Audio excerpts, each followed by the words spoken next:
अब पुतली है तो आँख का महत्व है, और शरीर है हृदय नहीं तो शरीर बेकार है। इसलिए शरीर में हृदय है तो शरीर का महत्व है। वैसे ही घर में, परिवार में, समाज में नारी नहीं है ना भैया तो कोई महत्व नहीं है। नारी है तो घर का, परिवार का, समाज का और पूरी दुनिया का महत्व है। इसलिए नारियों की बहुत बड़ी जिम्मेदारी है, बहुत बड़ा महत्व है।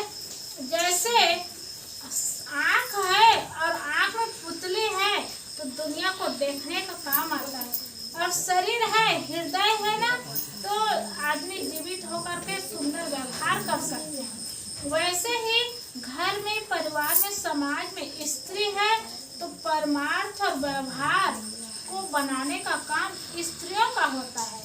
इसलिए महिलाओं की जिम्मेदारी और कर्तव्य होता है सुंदर ढंग से निभाए और बढ़िया व्यवहार करे, बढ़िया चलाए। ये जीवन की सार्थकता है और व्यवहार की कुशलता है। क्यों ऐसा है?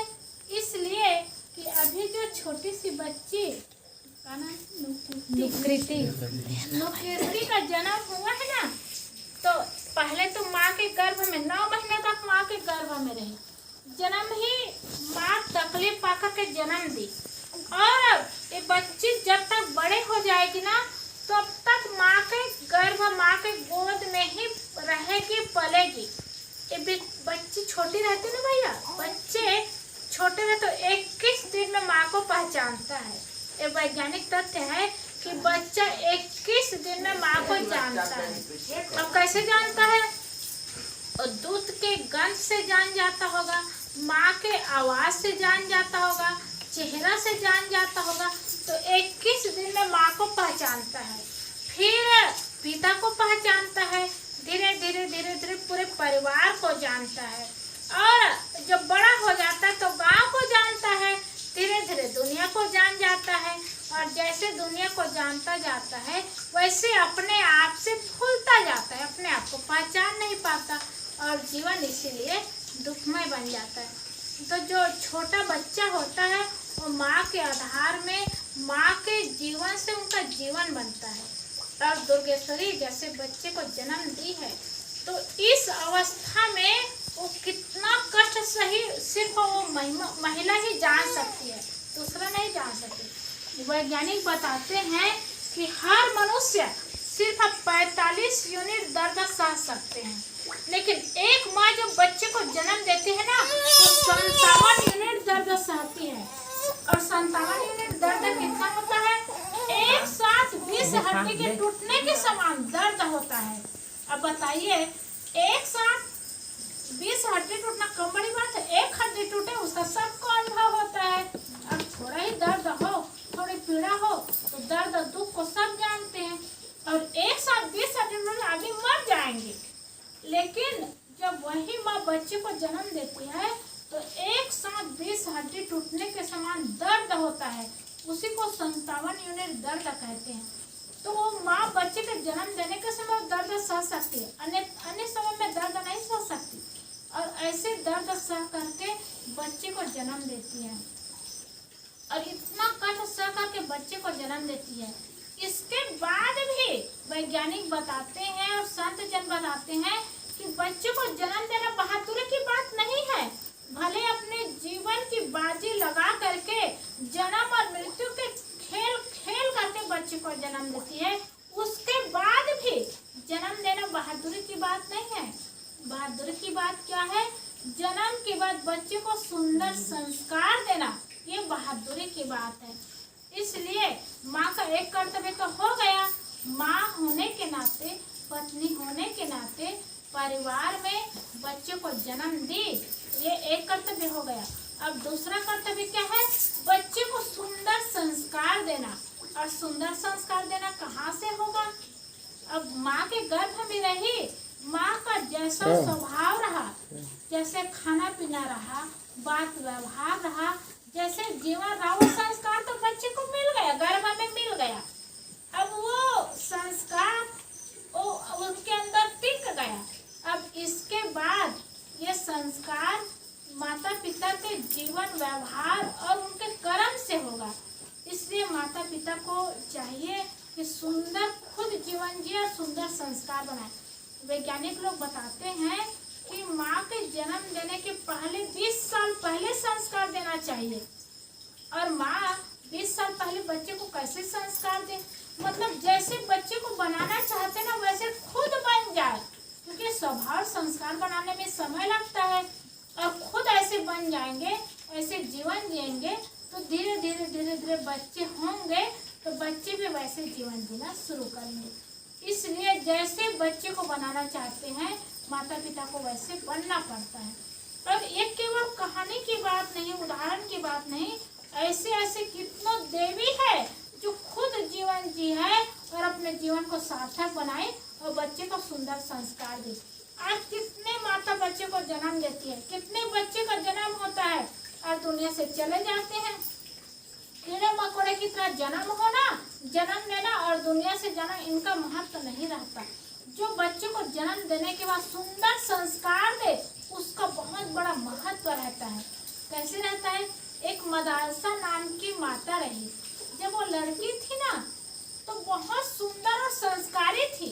वो राजकुमारी थी, ऐसे तैसे घर की बेटी नहीं थी, वो राजा की बेटी थी, राजकुमारी थी। जब शादी की बात हुई ना, शादी की बात आई तो लड़की कहने लगी कि पिताजी जो मेरे 3 बात को स्वीकार करेंगे उसके साथ मैं शादी करूंगी। बताइए, आज के समय में तो ना लड़की लड़का को देख लेते हैं, लड़का को लड़की को देख लेते हैं, पसंद कर लेते हैं, शादी कर लेते हैं, आगे पीछे सोचते नहीं। लेकिन वो कैसी लड़की थी जो कही पिताजी जो मेरे 3 बात को स्वीकार करें उसके साथ मैं शादी करूंगी। तो उसके पिताजी ने कहा बेटी कौन सी 3 बात है? तो मदारसा कहती है पिताजी मेरे पहली बात है कि मैं धर्म के काम में मेरे पति बने वो रोके ना, उसके साथ मैं शादी करूंगी। दूसरी बात कहती है जो मेरे पति बने वो किसी दूसरी लड़की से प्रेम ना करे, उसके साथ मैं शादी करूंगी। और तीसरी बात कहती है कि मेरे गर्भ से जितने भी बच्चे आए उसको संस्कार मैं दूं, उसमें मेरे पति बने वो रोके ना, उसके साथ मैं शादी करूंगी। बता, शादी नहीं हुई है और ये शर्त रखे, कितनी बड़ी बात है। शादी होने के पहले तो लड़का लड़की को देखते हैं, लड़की लड़का को। अब यही सोच होता है कि सुंदर जीवन जिएंगे, बढ़िया प्रेम देंगे, अच्छा जीवन बीतेगा, और ये भविष्य की बात कहाँ सोचेंगे। लेकिन वो मदारसा कैसी लड़की रही जो भविष्य को सोच करके 3 बातें रखी, उनके पिताजी स्वीकार किए। तो काशी के एक राजा रहे रतिध्वज नाम के, वो स्वीकार किए और उनके साथ शादी हुई। तो वो धर्म के काम में आगे रही और वो निर्णय ली थी कि मेरे रहते किसी दूसरी लड़की से प्रेम न करे, उसके साथ मैं शादी करूंगी। तो पहले राजघराने में क्या होता था कि कितना पत्नियां बनाती थी, कितना लड़के से प्रेम करती थी। राजा दशरथ भी तो 3 स्त्री से उनका प्रेम हुआ था, कौशल्या, कैकेयी और सुमित्रा। वैसे पहले राजघराना में ना बहुत नारियों से प्रेम होता था, शादी भी होती थी। लेकिन वो लक्ष्य बनाए और लक्ष्य के साथ वो जीवन बनाए और जीवन बनाए तो क्या हुआ, उनके गर्भ से 5 लड़के हुए, 5 बच्चे हुए। और 5 बच्चे हुए ना भैया, वो सबको साधु बनाए। और साधु कैसे बनाए? जा बेटा साधु के पास रहना, ऐसे साधु नहीं बनाए। वो उनको संस्कार दी और उनका ऐसा संस्कार था कि बच्चे बड़े होते ना, बड़ा होने के बाद उनको ज्ञान हो जाता था, वैराग हो जाता था। अब वहाँ की प्रजा को चिंता हो गई कि ये राजा तो जितने बच्चे सबको साधु बना रहे हैं, फिर राज्य कौन चलाएगा? फिर दूसरा देश के राजा यहाँ आकर के शासन करेंगे, फिर हम गुलामी का जीवन जिएंगे। तो वहाँ के प्रजा राजा के पास जाकर प्रार्थना करने लगे कि राजा साहब सबको साधु मत बनाएंगे, फिर हम लोग के राजा कौन होंगे? फिर हम लोग का जीवन गुलामी का जीवन हो जाएगा। तो राजा ने क्या कहा, इस बात को मैं हार चुका हूँ, अगर यही मांग है तो रानी के पास जाकर के कहो, और इसका निर्णय रानी ही करेगी, मैं नहीं कर सकता। तो सब प्रजा रानी के पास जाकर के कहने लगे कि रानी साहिबा सबको साधु बनाएंगे तो फिर हमारे राज्य का क्या हाल होगा, क्या दशा होगी। और सबको साधु बनाएंगे कैसे हम लोग जिएंगे, इसलिए साधु न बनाए राजा बनाए। तो मदालसा क्या कहती है, मेरे गर्भ से जो भी बच्चे होंगे वो साधु होंगे। क्यों साधु होंगे, क्योंकि मुझे आत्मज्ञान है और जो भी बच्चे होंगे उनको आत्मज्ञान रहेगा, इसलिए उनको संस्कार देना नहीं पड़ेगा, वो आत्मज्ञानी होंगे, बैरागी होंगे। और आप लोग की यही मांग है, तो राजा राज्य चलाने में कुशल है, इसलिए छोटे से बच्चे को ही मैं राजा के हाथों में सौंप दूंगी और वो राज्य चलाने में कुशल होगा तो राजा का संस्कार पाएगा। यही चर्चा हुई और अंतिम में छठवां बेटा आया। 6 बच्चे हुए उनके, छठवां बेटा आया तो छठवां बेटा को वो पिता के गोद में दे दी और कहने लगी कि इनको आप संस्कार देना, शिक्षा देना और जीवन को सुंदर बनाना, क्योंकि प्रजा की यही मांग है। और उनके गोदी में डालने के बाद उनका देख रेख पालन पोषण तो माँ थी, माँ तो करेगी ही, लेकिन देख रेख की जिम्मेदारी पिता के हाथ में हो गई। और वही लड़का बड़ा हुआ, अब 5 भाई तो साधु हो गए थे और 15-16 साल का हुआ तो उनकी माँ बूढ़ी हो गई थी। अब 6 बच्चे का जन्म होना, पालना पोसना बड़ी बात है, बूढ़ी हो गई थी। और वो माँ अंतिम में मरने से पहले एक कागज में लिखी और कागज में लिखने के बाद उसको आज क्या कहते हैं, जैसे बच्चे को पहनाते हैं ताबीज कहते हैं, तो ताबीज के अंदर में कागज में लिख करके उनको दी और दे करके कहने लगी कि बेटा जब जीवन में ज्यादा दुख आए, ज्यादा तकलीफ आए तो इसको खोल करके देख लेना और तुम्हारा दुख दूर हो जाएगा। ऐसे माँ कही और कुछ समय के बाद में माँ का शरीर छूट गया। अब वो बेटा छोटा था, 15 साल 16 साल का हो गया था, राजा भी बूढ़े हो गए थे, राजा का भी शरीर छूट गया। अब वो राजा बन गए और छोटा सा लड़का और राज्य चलाने लगा, राजा हो गया तो दूसरे देश के राजा शासन करने के लिए आने लगे, युद्ध करने के लिए आने लगे और लड़ाई शुरू हो गई, युद्ध शुरू हो गया। उनको तो ज्ञान मिला था, संस्कार मिला था, तो वो माँ कही है करके वो ताबीज में जो कागज था ना उसमें क्या लिखा था खोल के देखने लगी और खोल के देखने लगी तो उसमें लिखा था बेटा तो शुद्ध है, बुद्ध है, तो निरंजन है, तो माया से परे है, इसलिए माया में मत पड़ना, सब माया से दूर होकर के अपने कल्याण का काम करना। अब ये बात जब उनके मन में हुआ, ये शब्द पढ़े और ज्ञान हुआ तो राजा भी सब कुछ को छोड़ करके वो जंगल चले गए। मेरे तो 5 भाई साधु है और शांति का जीवन जी रहे, मैं ऐसे राजपाट में जी करके अपने जीवन को नरक क्यों बनाऊं, ऐसे सोच रहे। क्योंकि मैं उस समय आई थी तो दुर्गेश्वरी को बताई थी ना कि गर्भ का संस्कार लिपापोत नहीं होता, अमिट होता है, मिटने वाला नहीं होता। माता मदालसा के बच्चे को गर्भ का सुंदर संस्कार मिला था, संस्कार तो मिला था, बाहर से थोड़ा ज्ञान मिला तो सब कुछ राजपाट छोड़ करके वो भी जंगल चले गए, साधु बन गए वो भी। और चले गए ना तो 5 भाई के बीच में मिल गए, 5 भाई से चर्चा हुई, बात हुई, क्या बात है कैसे है करके तो भाई का सब बताए। तो भाइयों को दुख नहीं हुआ, तकलीफ नहीं हुआ, राजपाट छोड़ करके क्यों आ गए। भाई लोग यही उपदेश दिए कि भाई 4 दिन की जिंदगी है, कल्याण का काम करो, सुंदर जीवन जिए, इस जीवन की सफलता यही ज्ञान दिए और साधु बनकर को सुंदर जीवन जिए।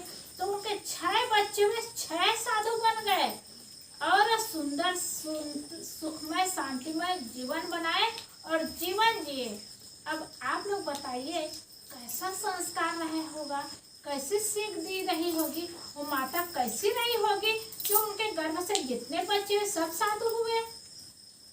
इसका एक ही रहस्य था कि माँ खुद ज्ञानी थी, संस्कारी थी और आत्मज्ञानी थी और इसी का प्रभाव उनके बच्चे को पड़ा।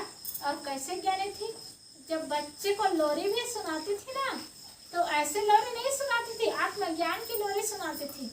आजकल माताएं लोरी को सुनाती बच्चे को, तो सो जा बेटा सो जा, लाल पलंग में सो जा, तेरे पापा आएंगे, और क्या क्या सुनाती है माता, मतलब बच्चे को चुप कराने के लिए, बहलाने के लिए माँ सुनाती है।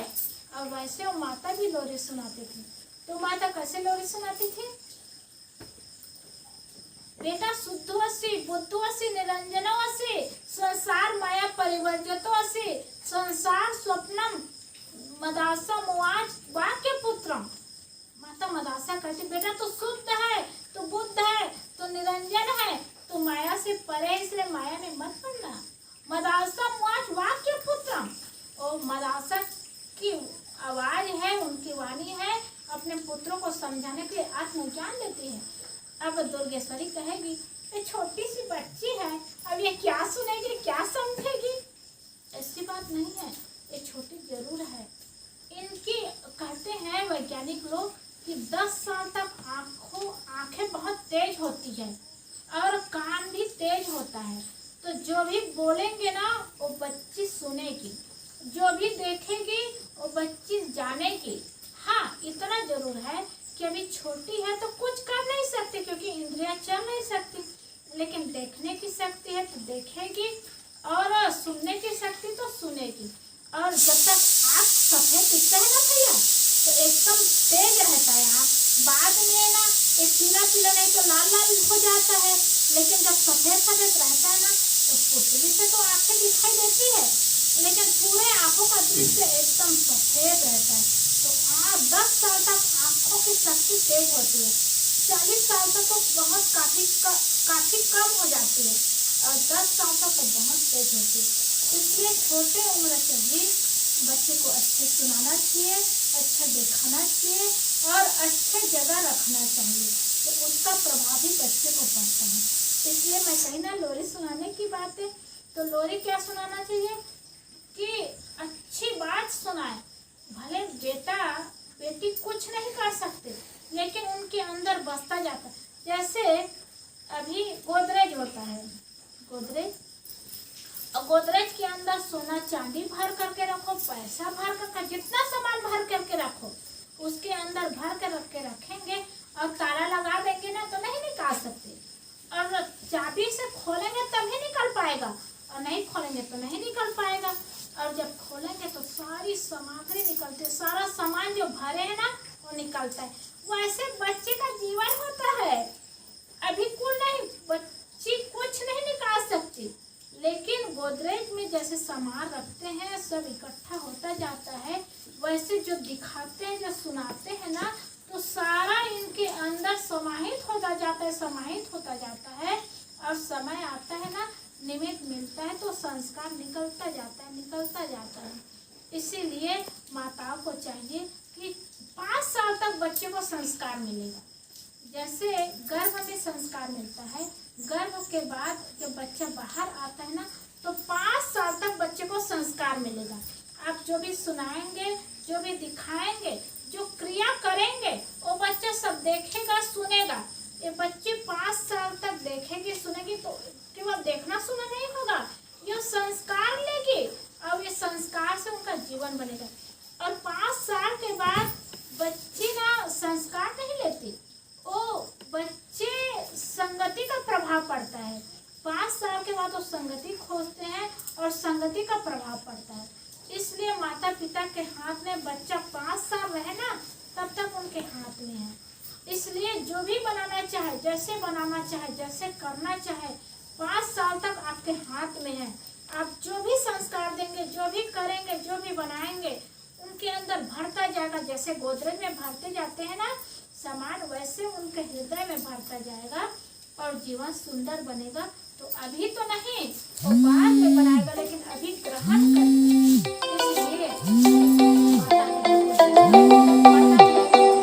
है कि बच्चे के जीवन को, भविष्य को सुंदर बनाना है तो गर्भ से ही संस्कार देने की जरूरत है और गर्भ के बाद 5 साल तक बच्चे को संस्कार देने की आवश्यकता है। इसलिए कभी कभी देखने को मिलता है कहीं कहीं कोई माता ने एकदम चिल्लाने वाली होती है तो बच्चे के अंदर डर का संस्कार बन जाता है, फिर वो बच्चा एकदम कांपने लगता है भैया। इसलिए ना बहुत ज़्यादा चिल्लाना भी नहीं चाहिए और बहुत हंसी मजाक में जीवन बीते ना तो एकदम खिलौना बन जाता है, फिर बच्चे हर बात को मजाक समझते हैं। तो ऐसा भी जीवन नहीं होना चाहिए। इसीलिए माता पिता को की बहुत बड़ी जिम्मेदारी केवल छोटे बच्चे ना तो खिलाना नहीं है, केवल खिलाना नहीं है, उनको घुमाना नहीं, केवल दिखाना नहीं है, उनको संस्कार देना होता है। इसलिए जो भी काम करना है ये सोच समझ करके करना है कि केवल मैं बच्चे के जीवन के लिए नहीं कर रही हूँ, बच्चे के भविष्य के लिए संस्कार दे रही हूँ। तो ये ध्यान रहेगा तो सुंदर संस्कार मिलता जाएगा और बच्चे का जीवन सुंदर बनता जाएगा और भविष्य होता जाएगा। इसलिए हर व्यक्ति को चाहिए, हर व्यक्ति को चाहना होता है कि हमारे बच्चे अच्छे हो, सुंदर हो, सुखमय हो, लेकिन वो सुंदर सुखमय चाहना से नहीं होता, वो कर्म से होता है। कर्म कैसे होगा? हम खुद जिएंगे तभी होगा। मदासा माता मैना की भी बात आती है। माता मैना का एक ही बेटा था, वो कौन था? दिनेश सुने हैं कभी कहानी? माता मैना का नाम सुने हैं? नाम सुनो, कहानी नहीं सुनी। अच्छा, उनका एक बेटा था, उनका क्या नाम था? प्रहलाद भैया?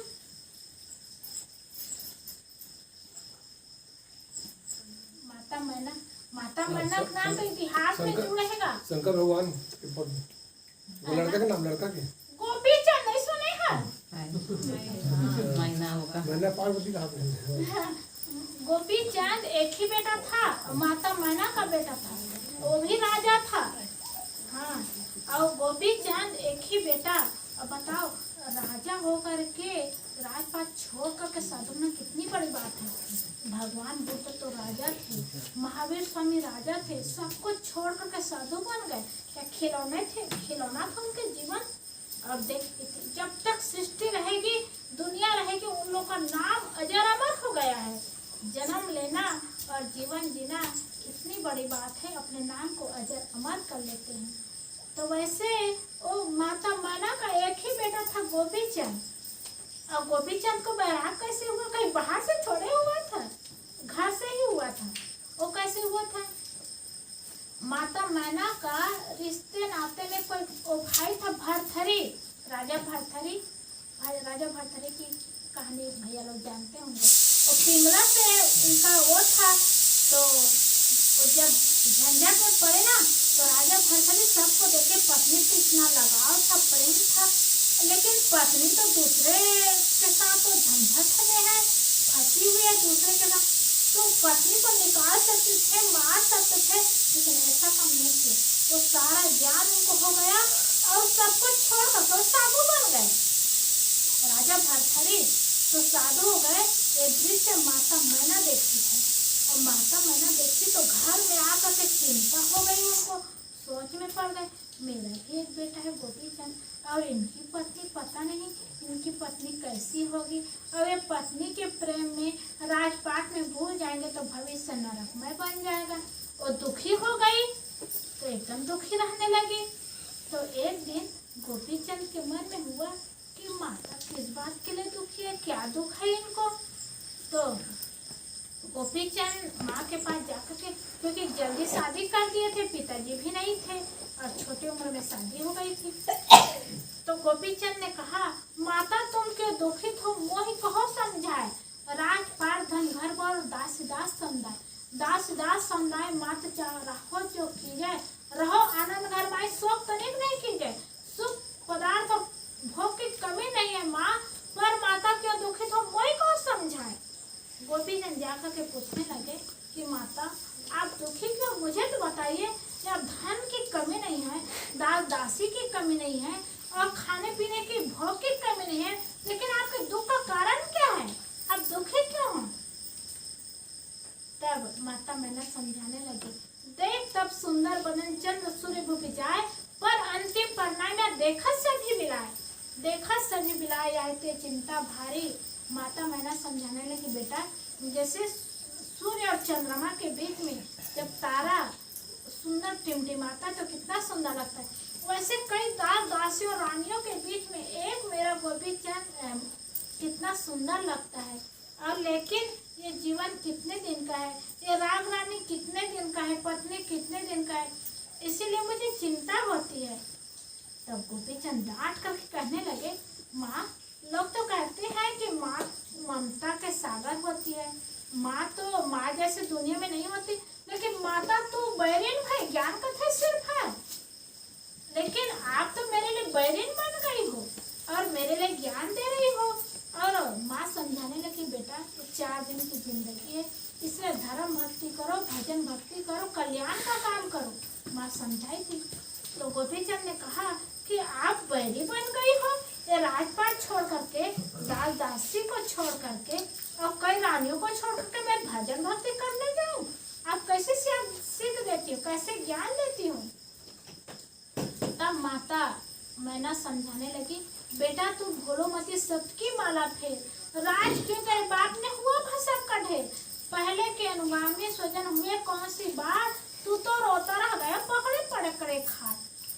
वो समझाने लगी कि बेटा पहले के जितने राजे महाराजे हैं सब वैसे जीवन बिता, और तेरे पिताजी का सिर छूटा, तेरे दादा का सिर छूटा, वो तो एक मुट्ठी राख बन गए और तू तो बिस्तर में पड़ा रहा, रोता रोता जीवन बिताया। ऐसे जीवन बीत जाता है, इसलिए गुरु के पास जाओ और सत्संग करो, भजन करो, भक्ति करो। तब गोपीचंद को ज्ञान हुआ और गोपीचंद ने कहा कि माता तू रक्षक भाई मोल दियो अस ज्ञान। वो कहने लगे, माता सही में आप तो मेरे लिए रक्षक हो, मुझे ऐसे ज्ञान दी हो। ऐसे ज्ञान सुन करके वो कहाँ चला गए गोपीनाथ, गुरु गोरखनाथ के पास गोपीचंद चले गए। उस समय वही गुरु थे और उसी की चर्चा थी और प्रचार था पूरा। तो गुरु गोरखनाथ के पास चले गए और जा करके मिले और बताए कि मैं गोपीचंद हूँ, वहाँ का राजा हूँ, और सब चीज बताए। तो कहा कि गुरुजी आप मुझे अपने शरण में ले लीजिए। तो गुरु गोरखनाथ ने कहा, बेटा तू सुकुमार है, बाल है और तुमसे कठिन तपस्या का काम नहीं सकेगा, इसलिए घर जाओ, धर्म करना, भक्ति करना, कल्याण का काम करना, घर में रह करके करना, और यहाँ साधु बन करके नहीं कर पाओगे, जाओ घर। तो गोपीचंद ने कहा, अब मुझे ज्ञान हुआ है, मेरी माँ भेजी है, अब मैं वापस नहीं जा सकता। चाहे सूरज में तम छाए, चाहे पृथ्वी धस जाए, चाहे शशि धर्म तजकर सदा अग्नि ही बरसाए, पर छोड़ो न शरण तेरे, न लौटूंगा कभी घर को।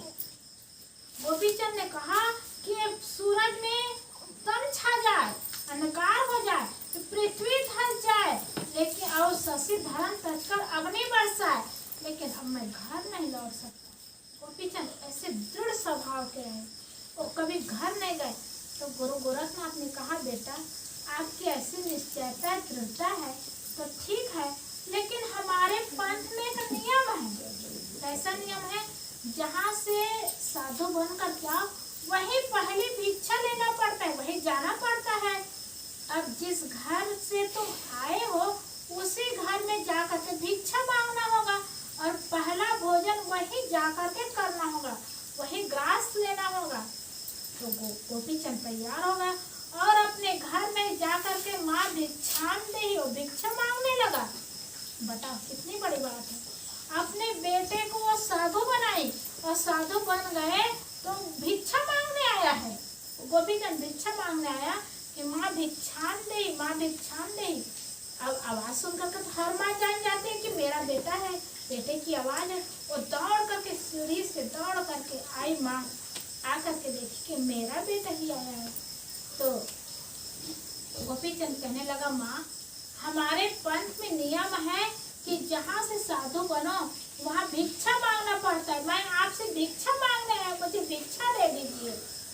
तो उनकी माँ भिक्षा में क्या देती है, देखिए वो रानी थी, ऐसे तैसे आदमी नहीं थी, और ज्ञान हो गया था उनको, और भिक्षा चाहती तो सब कुछ दे देती, लेकिन भिक्षा में तो 5 बात दी, तो धन नहीं दी, सोना चांदी नहीं दी, राजपाट नहीं दी, 5 बातें दी।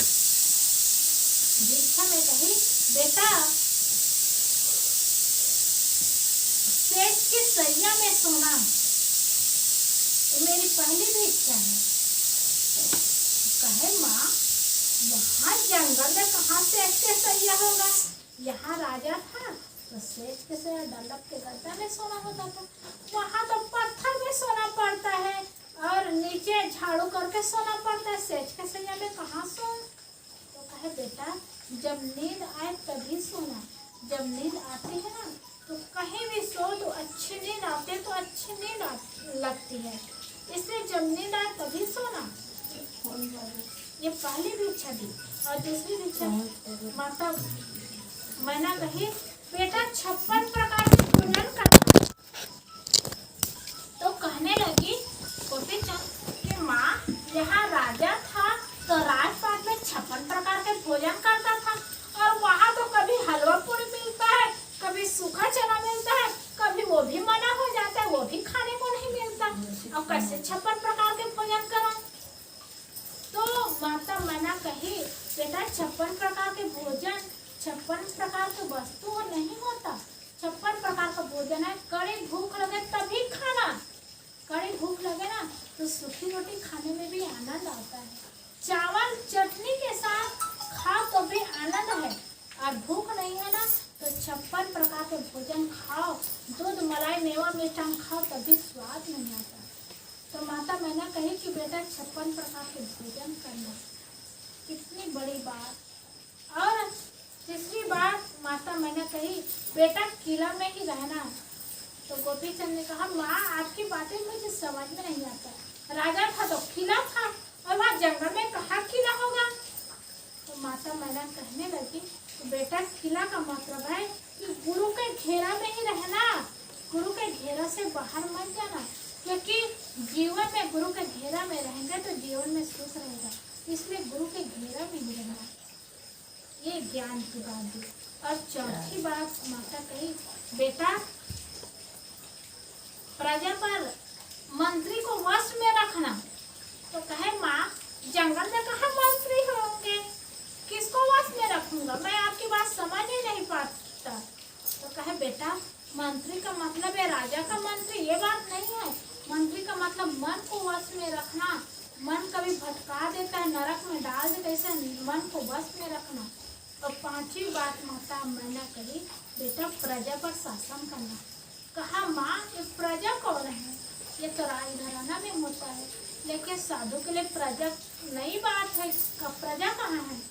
तो माता मैंने कही बेटा 5 विषय जो होता है ना, आँख नाक कान जीभ त्वचा, इस पर शासन करना, क्योंकि आँख गलत दृष्टि देख सकता है, और जीव खाने पीने में लोलुप हो सकता है, कान गलत गलत सुन सकता है, हाथों से गलत गलत स्पर्श हो सकता है, और इसलिए खाने पीने देखने सुनने और 5 विषयों पर शासन करना और अपने सुंदर जीवन जीना। और माता मदासा यही ज्ञान दी, और वो माता मदासा कही बेटा यही ज्ञान, यही आशीर्वाद, यही भीख देना है मेरा, यही भिक्षा देना है। तो माता मदासा माता मैना की बात सुन करके गोपी चंद ये 5 बातों को याद करके आए और जीवन भर उसको याद रखे, जीवन निभाए। और आप देखो कितनों बच्चे का जन्म होता है और चले जाते हैं, लेकिन किसी का नाम होता है, लेकिन गोपी चंद का नाम इतिहास से जुड़ गया। जब तक दुनिया रहेगी ना गोपी चंद का नाम रहेगा, माता मैना का नाम रहेगा। तो ऐसे ऐसे महापुरुष हुए जिनका नाम अजर अमर हो गया। वो भी माँ अपने बच्चे को 9 महीना गर्भ में रखी, प्रसव के दुख सही और दुख तकलीफ पा करके जन्म दी, लेकिन अपने बच्चे को साधु बनाना ये बहुत बड़ी बात है। इसलिए अपने बच्चे को सुंदर संस्कार देना और सुंदर सीख देना और यही काम करना, ये हर माता की जिम्मेदारी है, हर पिता का कर्तव्य है। ऐसा करेंगे तो ऐसा करने से केवल बेटा के शरीर की सुरक्षा नहीं होती, बेटा के जीवन की सुरक्षा होती है। क्योंकि कहते हैं ना माता पिता से बेटा का केवल शरीर मिलता है, लेकिन ज्ञान से गुरु से बेटा का जीवन मिलता है। और माता पिता से तो बेटा का शरीर बना, बेटा का शरीर मिला, लेकिन गुरु के ज्ञान से बेटा का जीवन मिलता है। और यही माता पिता गुरु बन करके बेटा को सीख दे और सुंदर संस्कार दे तो माता पिता भी बनेंगे और गुरु भी बनेंगे। और बच्चे का शरीर तो बना ही माता पिता से, जीवन ही बनेगा और बच्चे का जीवन सुंदर होगा, सुखमय होगा। हमारे हृदय से तो यही भावना है, यही शुभकामना है कि बच्चे का जीवन सुंदर और सुखमय हो। जब बड़ी हो जाएगी ना तो हंसू भैया के पीछे पीछे दौड़ेगी, तो प्रहलाद भैया के पीछे पीछे दौड़ेगी, और ये भाई के पीछे दौड़ेगी, दादाजी करके दौड़ेगी। तो इन लोग की भी बहुत बड़ी जिम्मेदारी है कि छोटे बच्चे को सीख देना है, संस्कार देना है, ज्ञान देना है। तो कैसे देंगे, कैसे सीख मिलेगा, कैसे ज्ञान मिलेगा? तो देखो तीनों भाइयों की बहुत बड़ी जिम्मेदारी आ गई। केवल बच्ची नहीं आए, जिम्मेदारी आ गई है कि बच्ची के जीवन को सुंदर बनाना है, भविष्य को सुंदर बनाना है। तो केवल हाथ से खिलाने के लिए नहीं, केवल मजाक करने के लिए नहीं, केवल मन बहलाने के लिए नहीं, अपने भविष्य को सुंदर बनाने के लिए जिम्मेदारी मिली है और जिम्मेदारी को निभाना है। तो इसलिए बच्चे का जीवन भी सुंदर बने, सुखमय बने, और आप सबका जीवन भी सुंदर हो, सुखमय हो, और भविष्य सुंदर बने। और इस घर को मैं देखते आई हूँ, इस गांव में अभी तो ज़्यादा ध्यान नहीं है, पर भी जहाँ तक जानती हूँ इस गांव में जो संस्कार, मैं डॉक्टर जी को तो जानती हूँ, और डॉक्टर के बाद ये तीनों भैया, और तीनों भैया के बाद उनके बच्चों, 3 पीढ़ी का संस्कार तो अभी से हो गया।